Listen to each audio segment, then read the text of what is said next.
Hello बच्चों। चलिए प्रश्न को समझते हैं। द्रव्यमान एम के पिंड को पृथ्वी तल से अनंत तक प्रक्षेपित करने के लिए आवश्यक गतिज ऊर्जा है 1/4 mgre 1/2 mgre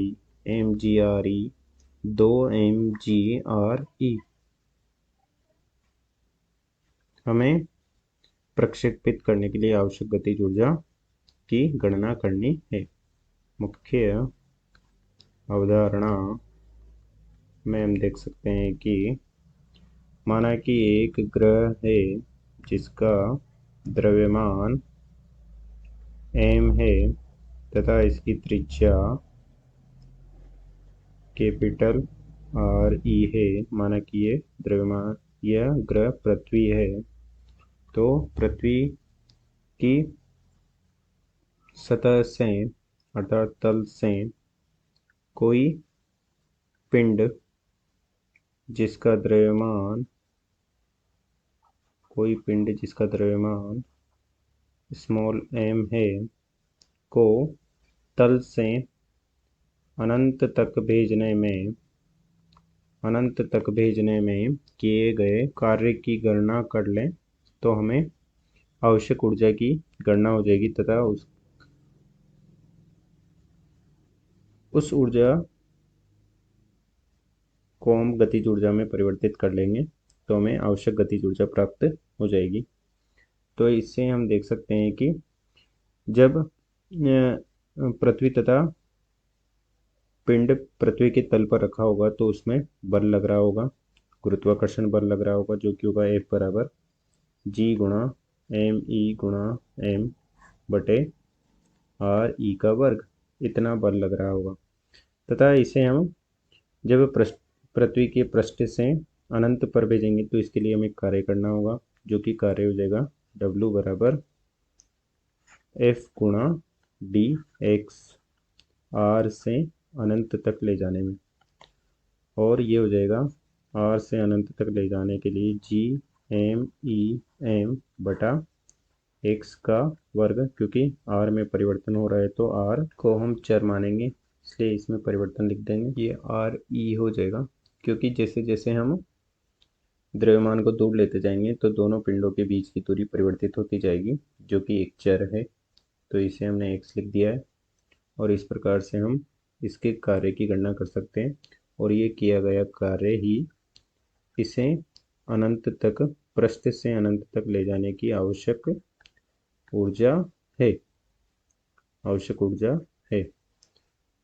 तो इस समाकलन की गणना कर लेंगे, जो कि हो जाएगा आवश्यक ऊर्जा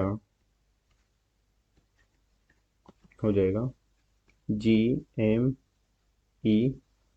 गुणा M, और ये हो जाएगा RE से अनंत तक 1/x² गुणा dx, और 1/x² का समाकलन हो जाएगा -1/x, और RE से अनंत तक और बाहर आ जाएगा GME गुणा M। मान रख देंगे इसमें सीमाओं का, तो ये हो जाएगा 1/अनंत माइनस 1/RE, और ये हो जाएगा GMEM बटा RE, जो कि ये आवश्यक ऊर्जा है जो कि पृथ्वी के पृष्ठ से अनंत तक ले जाने के लिए आवश्यक ऊर्जा है। तथा इस आवश्यक ऊर्जा को प्राप्त करने के लिए हमें पिंड को इतनी ही गतिज ऊर्जा देनी होगी। तो हम लिख सकते हैं आवश्यक ऊर्जा गतिज ऊर्जा हो जाएगी, गतिज ऊर्जा 1/2 mv का वर्ग बराबर हो जाएगी GME गुणा M/RE, अर्थात हमें पिंड को इतनी गतिज ऊर्जा देनी होगी। तथा यहाँ से हम V का मान ज्ञात कर सकते हैं, जो कि हो जाएगा 1/2 M गुणा V² बराबर हो जाएगा GMEM बटा आर ई, यहाँ से एम कट जाएगा तो v बराबर हो जाएगा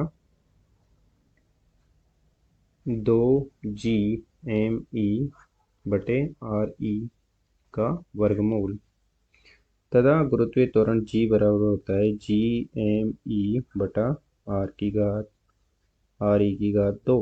तो यहाँ से हम GME का मान रख देंगे, तो ये हो जाएगा g गुणा आर ई की घात 2 बटा आर ई का वर्गमूल। आर ई से आर ई कट जाएगा और v बराबर हो जाएगा 2 गुणा g गुणा आर ई। और इस v का मान हम पिंड को दी गई गतिज ऊर्जा के मान में रख देंगे, तो पिंड की गतिज ऊर्जा हो जाएगी, पिंड की गतिज ऊर्जा जो कि हमने लिखी थी कि आवश्यक ऊर्जा प्राप्त करने के लिए पिंड को इतनी गतिज ऊर्जा दी जाएगी।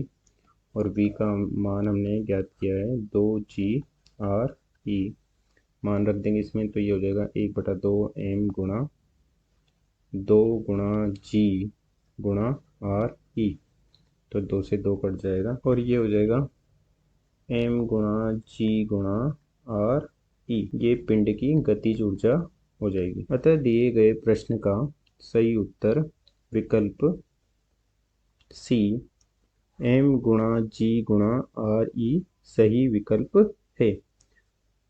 आशा करते हैं आपको समझ में आया होगा। धन्यवाद।